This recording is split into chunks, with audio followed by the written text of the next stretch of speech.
Would you like to have fried green tomatoes all winter long? I'm going to show you how. Stay tuned.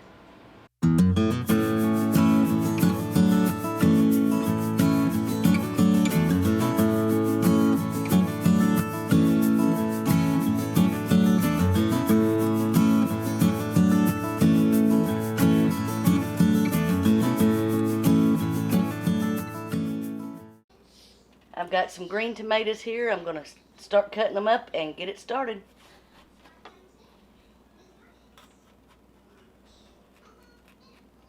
You want to core them and slice them into about, I'd say about 1/4 inch to 1/8 of an inch pieces, or slices I should say.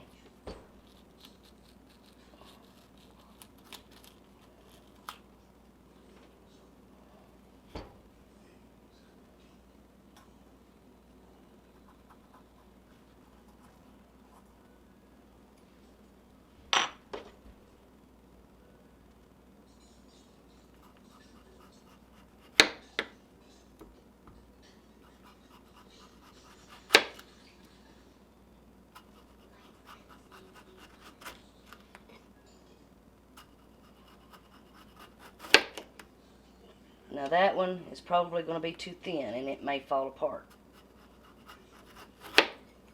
That one definitely going to. I ain't the best tomato slicer in the world, so.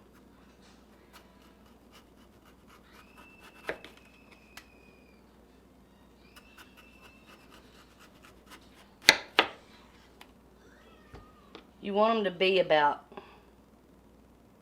that thick. Let me see if I can get that in there. About that thick right there.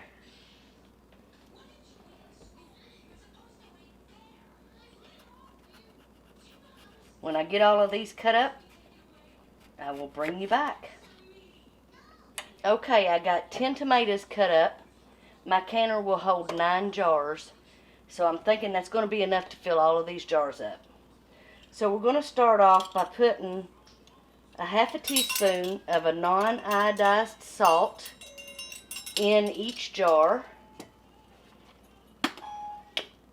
I'm using real salt.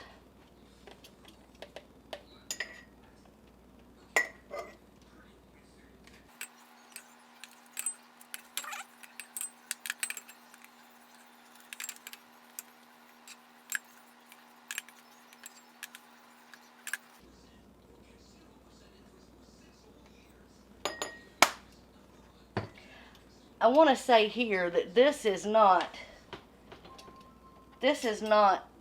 an approved method of canning green tomatoes. This is just something that I do. My grandmother canned green tomatoes the whole time I was little, and I got this particular recipe off of a friend at work, and they've been doing it for a long time.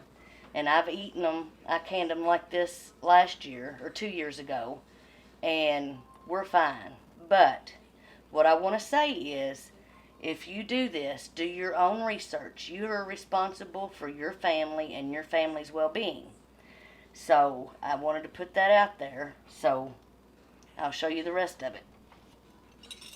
Now we're going to add a tablespoon of lemon juice to each jar.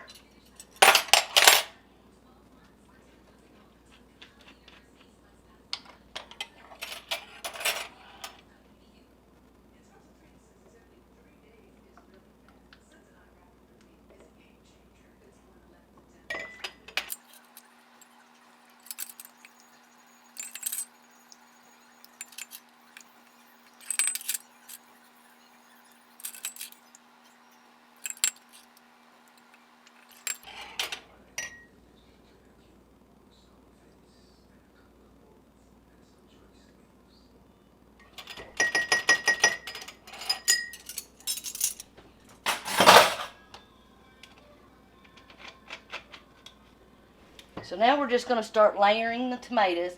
And you notice I've used wide mouth jars. It's easier to get the tomatoes in and out.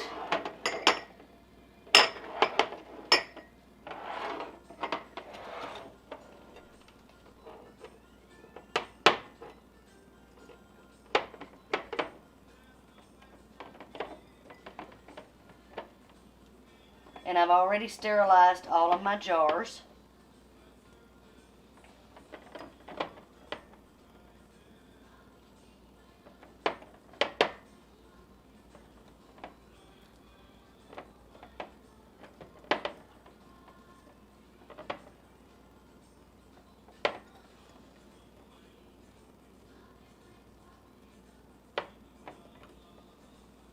And a quart or a pint jar will make a good mess for anybody. That one might be a little bit too big, but we're going to make it work. And I'm still going to leave, I'm going to leave an inch of head space, and we're going to be filling these up with water here in just a little bit. So when I get all these done, I'll bring you back and show you the next step. I wound up cutting up another tomato, so that made 11 tomatoes for 9 pint jars. So now we're going to fill them up with water. Now this is a tricky part because the water's not going to want to go all the way down, so we're going to have to finagle it.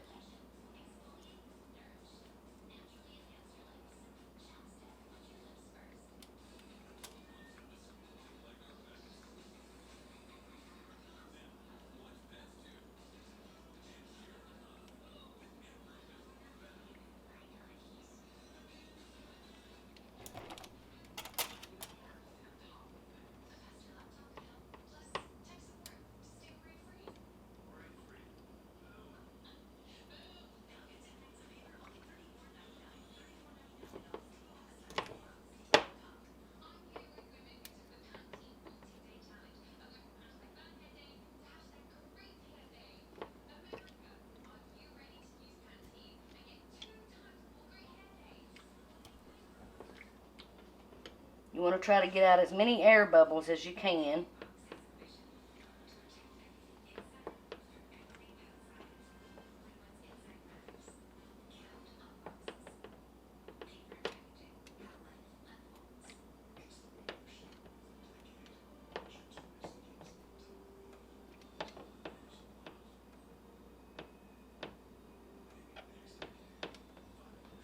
And I think that's got that one pretty well.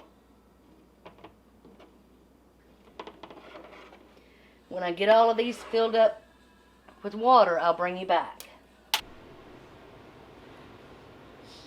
Okay, I've got them all debubbled and the lids and rings on. And one thing I wanted to tell you was, if you tilt your jar a little bit, you can see if any of the bubbles come out from underneath your tomatoes to make sure that you've got them debubbled really well. And then you can always check and make sure that your headspace is really good by looking up under the rim. So I've gotten these. There may be 1 or 2 bubbles in each jar. Like I said, that's the hardest part. So these are ready to go into a cold canner. You don't want to put these in a hot canner. The trick to keeping these from getting soggy is in your processing time. So we're going to put these in a cold water bath, and we're going to bring it all up to temperature at one time.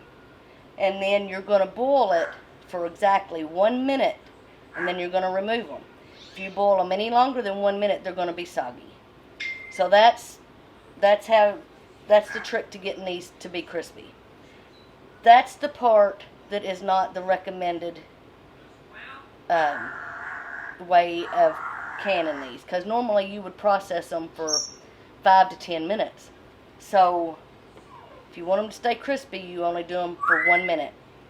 Like I said, this is the way I do it. Please do your research before you do this, because you're responsible for your family, you and your family's health. So just had to put that out there. So let's get these in the canner. Okay, we've got cold water in the canner. We've got our jars in there. We're going to turn it on, let them come up to a boil them for 1 minute, and then take them out. Now, if you're wondering why I'm in the garage, I had the glass top stove and it says that I can pressure can with a flat bottom canner, but any kind of a canner that has a ridged bottom, like a cold packer or a water bath canner, can't be used on the glass top. So you need to check your owner's manual on your stove if you have a glass top to see if you can use the water bath canner. So I'll bring you all back when I'm taking these out, and we'll see the finished product. Okay, it's been boiling for a minute. We're going to get them out.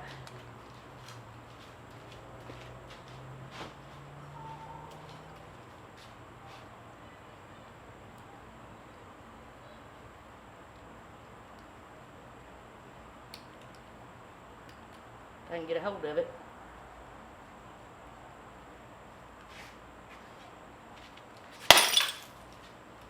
Yep. You had a hold of the lid, ain't you supposed to get below the lid? Yeah, but I couldn't get it down in there. Yep, there went one. Glad I was in the garage.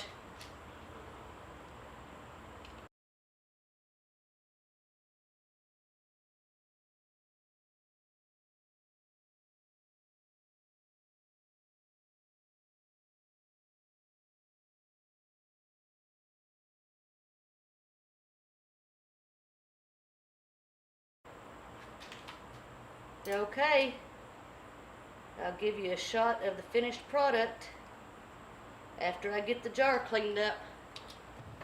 Okay, there's the finished product. You know, things happen when you can, so you just saw real life right there. But these will be good in the wintertime, and I can't wait to try them. You all have a blessed night, and we'll catch you next time. Thank you for watching.